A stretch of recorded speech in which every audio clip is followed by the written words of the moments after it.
Hey guys, how's it going? Hope you're doing well. My name is Crown, and today I'm going to read you some very interesting stories that I hope that you're gonna love. And now, without further ado, let's go! So this encounter with the wildest beast wasn't mine but my mom's. My mom is a teacher there. She didn't interact with her, but she did witness it. Cast: the entitled mother, the wild beast, a staff member, and the kid who's about 12 or 13 years old in the story. And so is her son. This kid is a poor fighter that had the encounter with the beast. Now on to the story. So apparently during arts and crafts class, yes, we do have arts and crafts classes here until we are in high school, the kid got hot glue in the entitled mother's kid's clothes. Because he is nothing like his mom, he simply said it was okay and kept going on with his day. At the end of the day, the entitled mother comes to pick her son up at the front gate of the school, and that is when her kid breaks the news to her. She turns bright red and storms out of the car, screaming banshee, "I demand to know where the kid is!" She goes into the hangout area, and unfortunately for him, he was just playing a card game with his classmates while waiting for the bus. The entitled mother stomps over to him, and the following conversation went like this. "You son of a witch! How dare you get hot glue in my son's clothes?" She proceeds to slap the kid hard. "You're going to pay for his clothes, and you deserve the same to happen to you to learn a good lesson." At this point, the kid is dumbfounded looking at the entitled mother, and as my mom was about to intervene, the staff member comes up first. "Excuse me, ma'am. You can't storm in here like this and do that to one of the students." She put her finger in the staff member's face. "Don't you dare talk to me like that. You did bad to my little precious angel, and now he's got what he deserved." At this point, more kids have gathered around, and all of them were looking daggers at the entitled mother because both the staff member and the kid are really good people and most students love them. At this point, she has a group of 12 to 14-year-old students looking at her, ready to snap at any second if she decides to do any more harm to anyone. So she just leaves to go back to her car. Kids' parents were called and they went to the police. And at that moment, everyone was questioned, and the entitled mother eventually got arrested. My cousin Lucas and I decided to go to the local park for some much-needed relaxation. Lucas, who's a couple of years younger than me, has always been like a brother. We were playing catch, laughing, and having a great time. But little did we know our peaceful day was about to take a wild turn. Enter the entitled mother and her son, about Lucas's age. They seemed ordinary at first, but we soon realized that looks can be deceiving. Her son, let's call him Kyle, wanted to join our game. We're friendly guys, so we invited him to play. Things were going fine until Kyle started playing a bit rough. We brushed it off initially, but then he threw the ball directly at Lucas's face. Lucas, caught off guard, stumbled back. I checked if he was okay and shot Kyle a look that said, "Cool it, man." And that's when the entitled mother strutted over, her face twisted with anger. "Why are you picking on my son?" she demanded. "We're not," I replied, trying to keep it cool. "We just want to play a friendly game here." But the entitled mother wasn't having it. She started ranting about how her son was the best at everything and how we should be honored to play with him. I exchanged the look with Lucas. We've dealt with difficult people before, but she was on another level. As we tried to resume the game, the entitled mother kept shouting instructions to Kyle, telling him to be more aggressive. It was clear that she wanted him to dominate the game by any means necessary. Things escalated quickly, and Kyle, encouraged by his mother, started playing dangerously. He pushed Lucas, who nearly fell into a nearby ditch. I shouted at Kyle to stop, but the entitled mother just laughed. "Boys will be boys," she said that. And that's when I decided we'd had enough. I told Lucas we should leave. As we were picking up our things, the entitled mother blocked our path. "You're not going anywhere," she snarled. "My son is having fun." I tried to reason with her, explaining that the game was no longer safe, but she wouldn't listen. In her eyes, her son could do no wrong. Just then, Kyle, trying to impress his mother, made a dangerous move. He grabbed a stick and swung it at Lucas. I reacted quickly, pulling Lucas out of the way. The stick missed him by inches. And that's when a park ranger who had been observing from a distance stepped in. He had seen everything. The entitled mother tried to spin a tale of how we were bullying her son, but the ranger wasn't buying it. He had seen her encouraging her son's reckless behavior. The ranger called the police, and as they arrived, the entitled mother's confidence crumbled. She tried to play the victim, but the witness and arranger's testimony were against her. Lucas and I gave our statements, and the police took the entitled mother away in handcuffs, and Kyle was left in the care of another family member who arrived later. And as for the entitled mother, well, let's just say her entitled attitude landed her in a place where she couldn't harm anyone else. At least for a while. This is my first post here, so please bear with me. Just a little background to start off. I was an exterminator for better than a decade. I was only a few credits shy of a degree in entomology. Needless to say, I know my stuff when it comes to anything one might consider creepy and/or crawly. With all this being said, I was a specialist for the absolute worst kinds of infestations. I treated for bed bugs, small cousins to ticks that only drink human blood. I bet you think you know where this is going, and just to cut you off, no, I never intentionally infected anyone. In fact, the revenge in this story isn't even for me. It was for what turned out to be one of the sweetest women I have ever met. For the purpose of the story, we are going to call her Mary. She was a nurse in World War II. I was called out to Mary's home by the management of the subsidized apartments as she had complained about a small bug issue. What I found when I got there was not a small bug issue, and this is actually still haunts me a little to this day. When Mary answered the door, she was covered in bed bugs. Her hair, her clothes, even crawling on her hands. Without going into too much grisly detail about insect biology, this isn't normal. Bed bugs don't like touching human skin, and they don't hunt when people are up and moving. That is why the bed is the most prevalent place to find them, and thus the name. I immediately called an ambulance, waited on them to arrive, and warned them about the very real possibility that anywhere they took her would be in severe danger of being infested if they didn't do something to decontaminate her. The poor woman was suffering from anemia, and it was lack of biology that she hadn't gone into toxic shock from the number of bites she had received. When she was rushed off after having to be hosed off, literally sprayed with a hose, and having her clothes taken from her in semi-private, revenge mode started. Bed bug treatments are expensive, very expensive, and I had made a lot of contacts with the local Department of Social Services and the Adult Protective Services because of the amount of charity work I had done.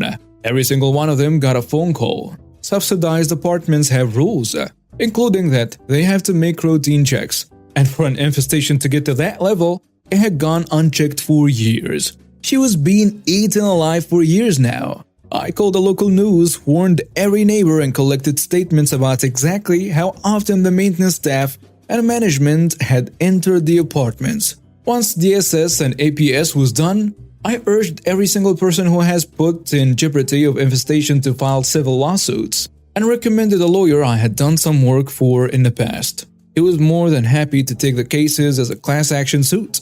By the end, I had the manager of the apartments arrested for elderly abuse and neglect, and the entire staff from the top down fired. They had been falsifying paperwork saying that they had been inside the apartments performing routine maintenance and generally scamming the government for services they didn't actually provide. I visited Mary for a while after that, checking in since it didn't seem anyone else had in a long time. She was such a wonderful person, and she never deserved to have to live like that.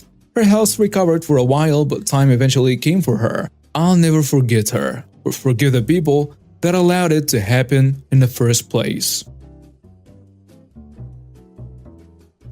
Sorry for the throwaway, but the situation is still within a statute of limitations and goes across state lines in the USA. Names have been changed to protect the parties that need protection and to conform with the rules of Reddit. Backstory: many years ago in rural Appalachia and coal country lived a cluster of families on a holler. Jim and Petty owned a mobile home and had their daughter Kristen, me, with them. This mobile home had 2 bedrooms and 1 bathroom, but it was sufficient enough for shelter. During the middle 1980s, a recession hit Appalachia hard and Jim found work in another part of the country. In moving, he approached Tilda, Petty's sister, and Larry, her husband, to look after the mobile home and collect rent for anyone that wanted to lease the mobile home. A rent amount was agreed to and would be adjusted for inflation and the cost of living for the area. The money was to be deposited into a savings account, except for the money needed for necessary repairs and receipts kept. Jim and Biddy trusted their siblings with this and moved, trusting that this money will be part of their retirement fund. I was privy to these conversations but did not pay that much attention to them at the time. Shortly after leaving Appalachia, a renter was found, and Jim and Biddy were glad to know that something was coming about from the land in their home area. Then Mike, Larry, and Tilda's son moved into the mobile home, and Jim stipulated that the rental agreement did not change even with his nephew renting the mobile home. After Mike moved out, Sonny, Larry and Tilda's daughter moved in and stayed for several years. Biddy asked Tilda several times about the rent, knowing Sonny was very unreliable with rent in the past and was assured that between Section 8 and food stamps that the rent was being paid on time, and there were no issues. A few repairs have been done, but the receipts were stored in the safe deposit box where the savings account was. Fast forward a few more years, Sonny finally moves out and there are a few more renters, and then the taxes are not getting paid. The mobile home will not pass for Section 8 any longer. As we, Jim, Biddy, and I, have been told repairs have been made over the years, we find this odd and inquire again to Tilda, who states this was all a misunderstanding. Once again, Biddy trusts her sister and is relieved when we get the tax receipt in the mail. This is very important later. Another few years pass and Tilda dies. Jim and Biddy attend the funeral, and Biddy makes a gesture to assist with some of the expenses. Larry agrees and Biddy requests access to the savings account that should have at least tens of thousands of dollars by this point, not including interest, only to find out that it has never existed. All of the paperwork has been fraudulent and/or forged. Remember that tax receipt? Another forgery. Biddy refused to fight. She had just lost her sister. Still, Jim is livid, as am I. Sonny was always abusive to me, and to find out she had been living off my parents for free while receiving Section 8 for rent and getting food stamps sent me over the edge on top of the missing retirement funds. Pure revenge. So, knowing everything was fraudulent from the beginning, Jim and I attempted legal means first to get revenge on the thief. We were met with walls of red tape and with states separating us. It was an uphill battle with a slim chance of winning. Plus, the attorney fees would drain any winnings, and then more. First, I put my piece into action. I filed claims of fraud against the Section 8 anonymously and SNAP benefits, given that there was absolutely no proof of rent being paid to the homeowner or the custodian. Larry was stupid enough not to write out a fraudulent receipt for when his daughter lived there. Next, I filed against Larry for tax evasion and social security fraud, since Sonny was claiming to be paying him the rent money via Section 8. This was income. Since he was not claiming this income on his tax forms, he was double-dipping into the social security system and avoiding paying taxes. I did the same for the time Mike was paying rent. Although he did not claim government benefits, he just paid rent. The next stage was to notify their local church about the shady dealings with family. Their face is big on lay ministers and credibility. I told anyone and everyone I could from the church directory about what had happened. I even showed the fake tax receipts. The last bit was the most nefarious. After ensuring that Larry was visiting Sonny and the house he owned was empty, a rented car was used, and while Biddy drove, Jimmy used a .22 rifle to shoot holes in the roof, the AC compressor, the garage doors, and anything that was lying in the yard and not immediately noticeable. A rented car was used, and while Biddy drove, Jim used a .22 rifle to shoot holes in the roof, the AC compressor, the garage doors, and anything that was lying in the yard and not immediately noticeable. We wanted the burn to last, so no windows were shot out or anything evident from the start showed. The aftermath. Sonny is now being investigated for multiple charges or fraud. Her side business has been closed due to the sweeping allegations that money will not be allocated as intended. Her applications for small business loans and COVID funds have been denied. Criminal charges are being whispered, but I do not think anything will come about with that portion. Larry has been found guilty of overpayment by the Social Security Administration and no longer receives benefits. He now lives with Sonny and no longer has his truck, camper, boat, or ATVs. Unfortunately, once again, criminal charges are not pending. Larry Jr., another son of Larry and Tilda, has moved into the old home that was shot up. The roof had several places where hull or other debris punched through and made it leak. The siding had similar damage. Some of the bullets, and they finally figured out what it was, pierced some of the old PVC/plastic plumbing. He has spent a fortune fixing the roof, plumbing, and siding, where a lot of little holes were. I don't know if he has tried the AC yet, and I will be delighted to find out if it malfunctions as severely as I hope. For some context, I'm 42 male and my wife 39 female. We have 2 kids who are 10 male and 7 female. My son and daughter are everything for me. However, for the past 5 years or so, since before COVID and a bit after, I worked overseas and I rarely came home. I'm a petroleum engineer and work on offshore rigs. I came home maybe 4 times in the past 5 years, only stay in for a week max. My kids basically think of me as a stranger, and that is not their fault, it's mine. But everything I do is to provide for them, and my wife works overtime, and I cannot begin to express how much I appreciate her for that. She has been so understanding. We need the money, hence why I do what I do. The issue: I recently came back and switched to an on-site desk job about a month or 2 ago. My kids are still shy around me and I want to get to know them better. My kids recently started coming out of their shell, and they usually spend a couple of weekends per month at my in-laws' place whenever my wife has to work weekends. My wife had to work this weekend and told me on Thursday. I asked my kids if they want to spend this weekend with me instead of their grandparents. No pressure, of course. I did want to incentivize them staying though, so I promised ice cream after dinner both days, and the fast food lunch, both with my wife's permission. My son accepted immediately and my daughter had to be bribed with a later bedtime on Saturday. Wife approved once again. I just did this because I want to spend more time with my kids. I know I cannot make up for the times I've missed, but I don't want to miss any more. However, my in-laws called me yesterday and gave me an earful about how I'm interrupting their time with their grandkids and how I'm breaking their tradition. I told them I just wanted to spend time with my kids. Next time my wife has to work the weekend, I will send them over for sure to make up for it. They said I should find my own time to hang out with them and make traditions with them, and not interfere with what's going on. They accused me of bribing my kids for affection. Partially true, I guess, and for taking their grandkids away from them. They also called me a deadbeat, which I feel wasn't fair since I didn't want to be away. My job made me, and I was constantly sending every penny I could back home. Had my kids still said no, I would have sent them to their grandparents. I did bribe them, but it's just with school and everything I barely get time with them, and weekends are the best. I was my wife on her business trip too. I get one-on-one time with them. I was just so excited and may have gotten carried away. My wife is going to stay neutral on this, but am I the jerk for interrupting their grandparent time? Edit. A commenter and others have mentioned my long absence from home and if that was really necessary. I will just add this bit for additional context. I was working on rigs and for petroleum in the Caucasus. I was in Azerbaijan and Russia most of the time.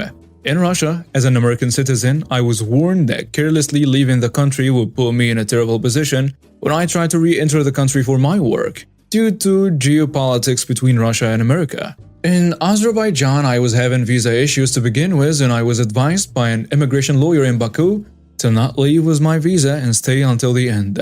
The job was paying me a decent amount of money that my family was dependent on.